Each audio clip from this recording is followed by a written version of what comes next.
베르크체크의 기도를 어떻게 드릴까요? 2권 읽기 이어가겠습니다.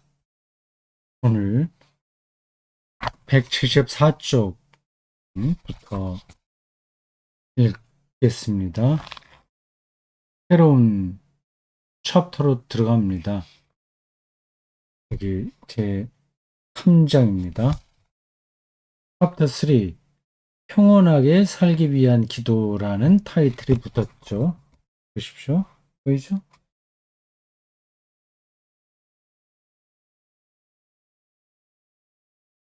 이 챕터를 소개하는 쪽에 짧은 글이 있습니다. 그거 먼저 읽어볼게요. 거대한 이 세상은 주님의 것입니다. 하나님, 주님 안에 집과 길과 천막이 있습니다. 힘도 주님이 주시는 것이며 시간도 주님이 주시는 것입니다. 계획도 주님이 주시고 이끄심도 주님이 주십니다. 우리는 달려나가 주님에게 안착합니다. 현대인들은 전혀 그렇지 않다고 생각하겠죠. 자기가 다 한다고 생각할 겁니다. 산과 바람과 해변이 주님 안에 있습니다. 햇볕은 주님의 옷입니다. 어느 시편에 나오는 표현 같네요. 우리를 은혜롭게 지키시며 인도하소서. 주님, 주님의 거대한 목적으로 우리를 이끄소서. 주님의 손으로 우리를 굳건히 붙들어 주소서. 이러한 기도문들이 현대인들에게 와닿지 않는 이유는 그 생각이 전혀 없어서가 아니라 이 현실이 이러한 기도의 내용을 뒷받침하지 않는다고 생각하기 때문입니다. 이러한 기도는 그들이 볼 때 너무 나이브한 거죠. 이 세상살이가 그렇게 평온할 수 있냐? 기도한다고 해서 평온이 되냐? 안식할 수 있냐? 그렇게 보는 겁니다. 인간 사회 자체가 이전통으로 돌아가기도 하고요. 또 어떤 불가항력적인 재해, 재난, 질병 이런 것들도 찾아옵니다. 그런 것들과 투쟁하다시피 살아가야 되는데 이렇게 평화의 기도를 드려서 되겠냐? 하나님이 우리를 그렇게 좋은 쪽으로 인도하시나? 그걸 이제 믿지 못하겠다고 하는 겁니다. 여기에 간격이 있어요. 그 문제는 여러분들이 더 생각해 보시기 바랍니다. 이 책이, 이 책에 나오는 내용이 그 챕터로 좀 나눠져 있어요. 이 차례를 보시면 나옵니다. 제 1장은 주님을 따라 살기 위한 기도. 2장은 주님이 원하시는 것을 하기 위한 기도. 3장은 평안하게 살기 위한 기도입니다. 오늘 우리가 3장에 들어갔어요. 평온하게 살기 위한 기도. 4장은 찬양으로 드리는 기도입니다. 주님의 제자로 사는 것에 대한 기도가 1장이고요. 주님이 원하시는 것대로 우리가 살기 위한 기도가 두 번째 장이고, 평화로운 삶이 3장이고, 찬양의 기도가 4장입니다.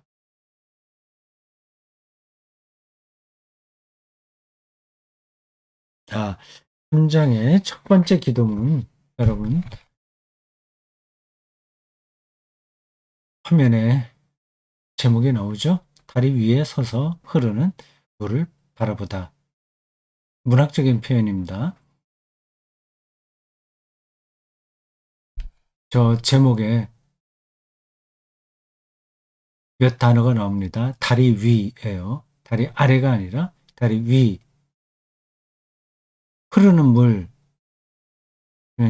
호수처럼 고여있는 물이 아니라 흐르는 물, 그리고 바라보고 있는 자기입니다. 자기 삶을 관조하는 거죠.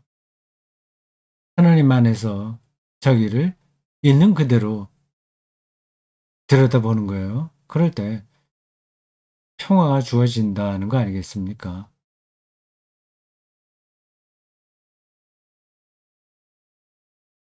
방금 말씀드렸던 대로 세상 사람들은 이러한 그리스도교 신앙의 관점을 아니하다. 세상이 얼마나 각박한지 몰라서 하는 거다. 아니면 각박한 세상에서 자신감이 없으니까 도피적으로 저런 기도를 드린다고 생각할 겁니다.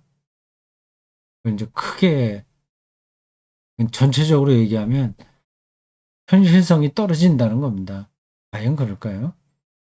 그들이 말하고 있는 현실 리얼리티가 뭘까요? 삶의 리얼리티가?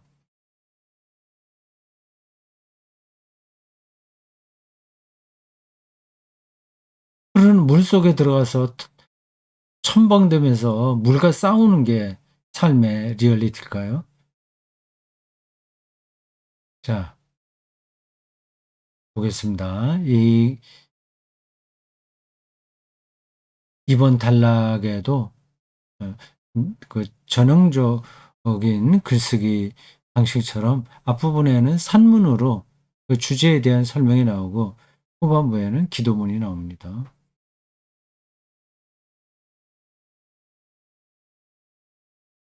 다리 위에 어, 다리 위에서, 다리 위에서가 아니라 다리 위에 서군요. 띄어쓰기가 띄어 있네요. 다리 위에 서서. 여기 서라고 했을까요? 서서 해야지 좀 자연스러운데, 다리 위에 서서 아래로 흐르는 물을 바라봅니다. 흔히 사람들은 흐르는 물을 세월이 흐르는 것에 비유합니다. 가버리죠. 위에서 내려와서. 들 수가 없죠. 한순간도 멈춰 있지 않죠. 시간이 미래로부터 오는 것이 아니라면 과거로 흘러가는 것도 아니죠. 위로 올라가는 게 아니라 밑으로 내려갑니다. 미래로부터 오는 것이 아니라면 그게 어떤 의미가 있을 텐데 이 문장만 갖고는 정확하게 알 수가 없네요. 미래로 온다, 미래에서 시간이 온다는 걸 강조하려고 하는 표현 같아요. 뭐 지나갑시다. 흐르는 물이에요. 멈춰 있지 않습니다. 다리 위에서 아래를 내려다볼 때 나는 과거와 미래 사이에 끼어 있는 현재를 경험할 수 있을까요? 바로 지금 이 특별한 현재 경험을 말입니다. 현재 경험 생각해 보십시오. 그 까르페 디엠이라는 라틴어 경구가 거기에 해당합니다. 이 과거의 망상에 매달리고 집착하고 미래, 오직 오는 미래에 마음을 빼앗기다가 현재에 집중하지 못할 수 있습니다. 이 특별한 현재 경험을 말입니다. 여기서는 또한 이 아름답고도 강력한 움직임에서 아주 심오한 기쁨이 솟아납니다. 동시에 이 모든 움직임이 평온해지는 순간을 기대합니다. 과거와 현재 사이에 있는 과거와 미래 사이에는 현재 그 현재 경험이 기쁨을 준다는 거예요.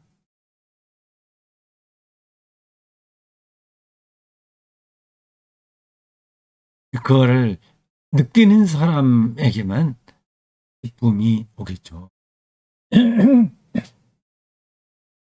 뭐 정신없이 살다 보면 그걸 다 놓칩니다. 내가 과거에 '아 이렇게 했어야 되는데. 저렇게 했어야 되는데.' 아쉬움이 많고 '아 내가 뭐를 해야 되는데.' 미래에 대한 너무 많은 걸 계산하다가 '이렇게 해야지 저렇게 해야지.' 막 하다가 현재를 놓칩니다. 다리 위에서 겪은 이 경험에서 나는 내가 사는 인생의 자리가 물 흐르는 바로 그곳이라는 점을 새삼 깨닫습니다. 한편 물이 나를 침범하지 못하는 곳이며 다리 위에 있으니까요. 다리가 예수라는 뜻이겠죠. 물속에 들어가 버리면 거기서 헤어나올 수가 없어요. 흘러가니까 가만히 있는 게 아니라요. 한편 다른 한편 다리 위 이 좁은 길 밖에는 다른 길이 내게 없습니다. 이 다리를 통해서만 나는 강변 다른 쪽으로 갈 수 있습니다. 우리가 살고 있는 강 이편을 반드시 떠나야 할 때가 온다는 것을 누구나 다 알고 있습니다. 이 생에서 저 세상으로 가는 거죠. 이승과 저승. 강물은 그를 모든 것이 저지되고 마비된 무의 세계로 끌어갈까요? 아니면 그가 저편의 다른 세계에 이를 수 있게 다리를 하나 놓아줄까요? 네, 이승에서 저승으로 가는데 강이 놓여 있다고 하지 않습니까? 네, 그리스 신화에 나오는 이야기를 그렇게 설문식으로 설명한 겁니다. 렛대의 강을 걷는다고 하죠. 렛대, 렛대의 강. 그럼 망각의 강이라고 합니다. 렛대는 망각. 이승에 있었던 걸 다 잊어버리고 간다는 거예요. 잊어버려야 갈 수 있는 거죠. 그 렛대의 강에서 알레테이아가 나왔습니다. 진리요. 렛대. 이 망각을 탈출하는 거. 렛대, 알레테이아. 아니면 저편에 다른 세계에 이를 수 있게 다리를 하나 놓아줄까요? 마침내 그는 이 세상에 있는 사람은 도저히 그 상상조차 할 수 없는 그렇게 넘어갑니다. 다음 쪽으로 가봅시다. 175쪽이에요.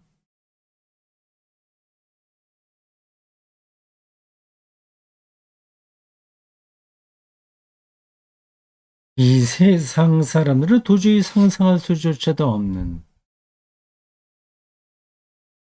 상상할 수 없습니다. 우리가 영생이라고 말을 하긴 하는데 이 유한한 생명을 그 근데 대조적으로 설명하는 단어지 그 영생이 뭔지를 우리가 잘 모릅니다. 이 생명이 계속 연장되는 게 아니라고 하는 거는 분명하죠. 근데 그걸 우리가 상상할 수가 없습니다. 하나님 품에 안기는 생명이다. 그렇게 표현하는 거예요.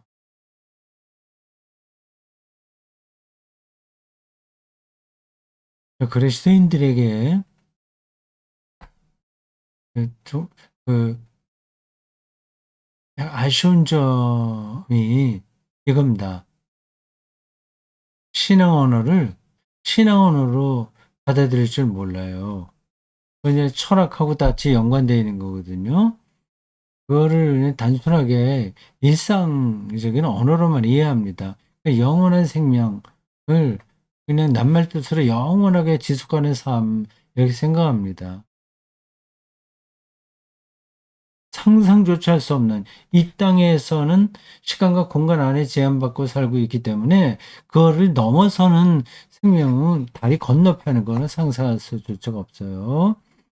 우리가 흔히 영혼이라고 부르는 안정되고 평화로운 새로운 현재로 들어서게 될까요?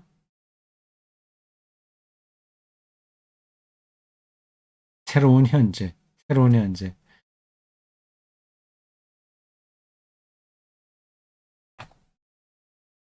죽음을 본향으로 돌아간다고 보는 것이 곧 믿음입니다. 내 아버지 집에는 구할 곳이 많도다라고 하신 예수님은 요한복음 14장 2절에서 내가 너희를 위하여 거처를 예비하러 가노니라고 말씀하셨습니다. 본향으로 돌아가는 것을 생각할 때마다 우리는 다리 위에 있는 길을 연상합니다. 이쪽 언덕과 저쪽 언덕 가운 밑에는 강물이 흐르고 다리가 놓여 있어요. 사라져가는 생명과 죽음 사이에서 뒤에 것은 이제 다 사라져가는 거죠. 아무것도 남는 게 없어요. 사랑하는 사람도 다 없어집니다. 가족도 다 사라집니다.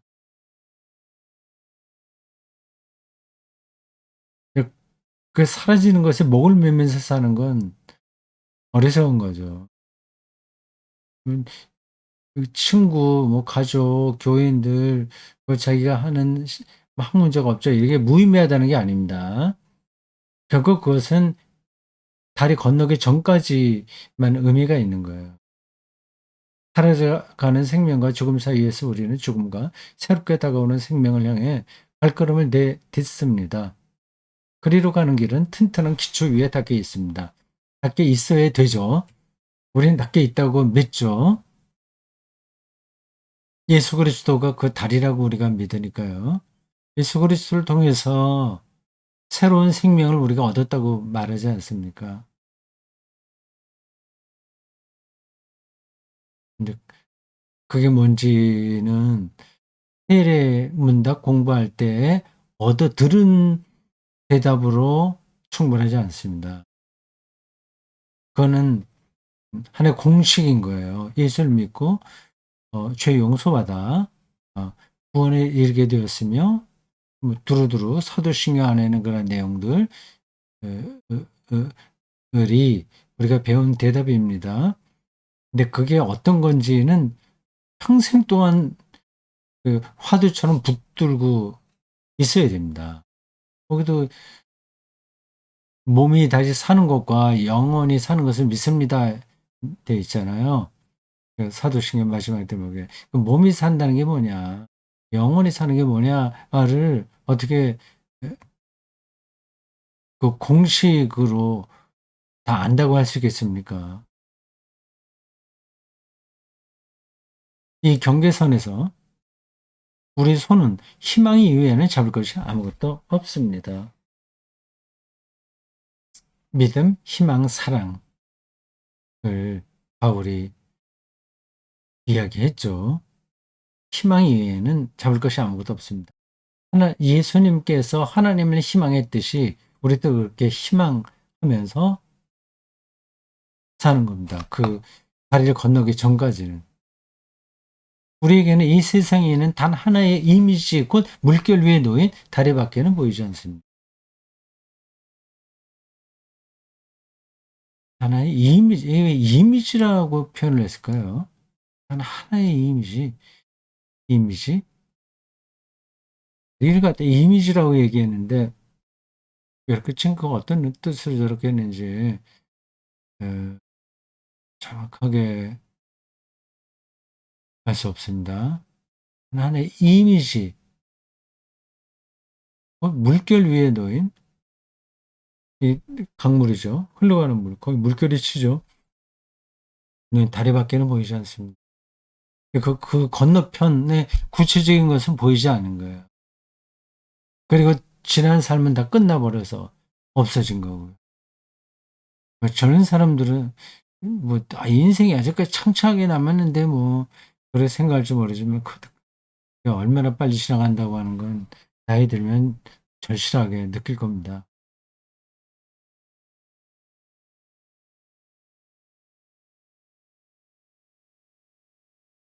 다리가 희망을 가리킨다. 그런 뜻으로 이미지라고 표현한 것 같아요. 들어갑시다. 그리스도는 다리입니다. 그것도 이 땅에서 하늘로 이어지는 유일한 다리입니다. 그 오른쪽과 왼쪽 그게는 낭떠러지가 있습니다. 카타리나 폰지에나라고 하는 사람이 한 말이군요. 예수 그리스도는 길이요 진리요 생명이다라는 요한복음의 진술과 다 있는 문장입니다.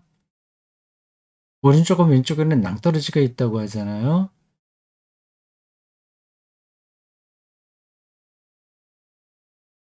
그러니까 예수 그리스도 이외에서는 절망인 거죠. 그만큼 그럼 인제 타종교인들이라든지 그 예수를 믿지 않는 사람들이나 이런 사람들은 뭐 다 멸망당하고 마냐. 그런 질문은 여기서 의미가 없습니다. 예수 그리스도가 유일한 다리이고 그 오른쪽 왼쪽은 낭떠러지라고 하는 저 표현은 예수 그리스도를 절대적인 생명의 근거로 어 경험한 사람에게서 나온 신앙 고백인 거예요. 우리 일상에서도 사랑에 빠진 사람이 있다고 합시다. 근데 저 사람을 알고서부터 삶의 의미를 발견해서 '저 사람 외에는 나는 전혀 삶의 의미를 얻지 못해.' 그렇게 얘기할 수 있잖아요. 근데 그런 사랑에 빠진 사람에게서 나오는 고백인 겁니다. 그게 그 말을 인제 트집 잡느라고 "너 그 사람 없으면 죽을 거야. 밥도 안 먹을 거야." 뭐 이렇게 말하는 거는 의미가 없는 겁니다. 시간을 창조하신 하나님, 나는 비껴가지 않으렵니다. 이 세상 시장 통해서 지내는 것처럼 분주했던 날들이 끝나가는 이때 176 쪽으로 갈게요. 자기 인생이 끝나가고 있는 걸 말합니다. 시장통처럼 자기 인생 살이가 지나간 거예요. 이 세상 시장 통해서 지내는 것처럼 분주했던 날들이 끝나가는 이때 음 나에게는 큰 물결을 건너갈 다리가 하나 필요합니다.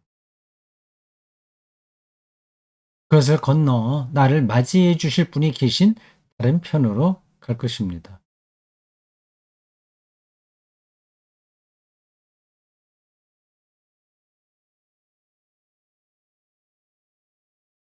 저런 표현들을 종교적 수사로만 보시면 안 됩니다. 음 자기의 어 인생 전체를 거는 결단 그리고 철학이고 자기 인생관인 겁니다. 영원하신 하나님, 난 아무것도 가지고 꼭 가지 않습니다. 내가 소유했던 것이나 의지했던 것들 가운데 아무것도 꼭 필요한 것만 할 수 있게 나를 도우소서. 가져가지 못할 거를 계속 붙들고 있으면 불행하잖아요. 무엇보다도 필요 없는 짐으로부터 자유로 하게 하소서.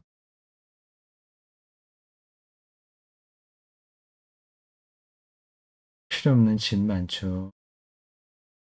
내 마음에 아무런 미련도 남지 않게 하소서. 완전한 자유죠.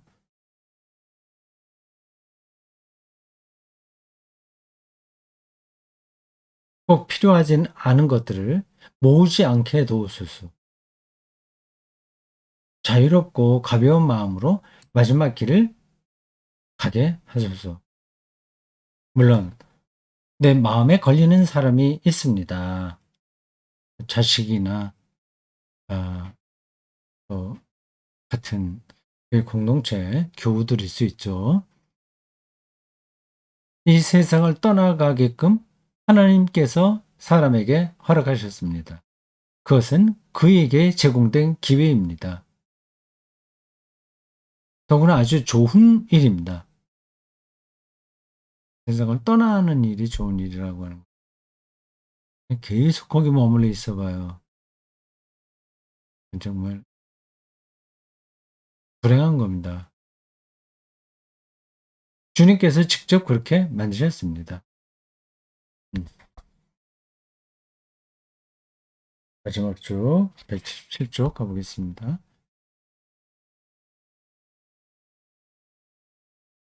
기도 내용이 이해가 되죠? 공감도 되죠? 나는 그를 사랑합니다. 그가 떠나가는 마지막 순간에도 그를 놓고 싶지 않습니다. 자기 아내를 염두에 두고 하는 말일까요? 이런 마음으로 나와 그를 주님께 내어 맡깁니다.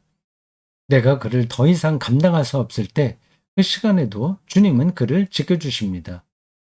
그렇죠. 우리가 죽을 때 자기 가족을 어떻게 감당하겠습니까? 그리스도요. 주님은 이곳과 저곳을 이어주는 다리입니다. 나의 길을 갈 때마다 나는 겁이 납니다. 혼자 가야 되니까요. 그러면서도 나는 주님을 신뢰합니다. 주님이 나를 인도하여 맡아 주시리라 믿습니다. 나는 그 길에 접어드는 것이 힘든 일인지 쉬운 일인지 잘 모릅니다. 그런 걸 내려놓고 여기서 저쪽으로 이승에서 저승으로 가는 다리를 건너는 길이 쉬운지 아닌지 모른다. 그렇죠. 아무도 그것을 경험해 보지 못했으니까요. 그렇더라도 나는 두려워하지 않으렵니다. 나는 나 자신을 떠나 주님께로 갑니다. 마지막 문장이 인상적입니다. 나는 나 자신을 떠나 주님께로 갑니다. 자기를 둘러싸고 있었던 모든 그 조건들, 관계들, 그런 것들을 다 접어둔다는 겁니다. 뭐 목사였다, 누구의 남편이었다, 교수였다, 글을 쓴, 그,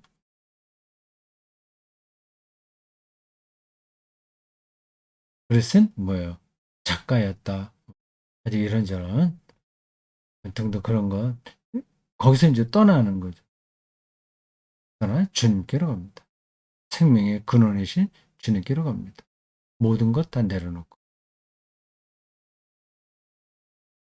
죽기 전에 그런 준비를 미리미리 해야 되겠죠. 자, 오늘 여기까지입니다. 외롭겠진 그의 기도문 읽기. 다음 주에 또 이어가겠습니다.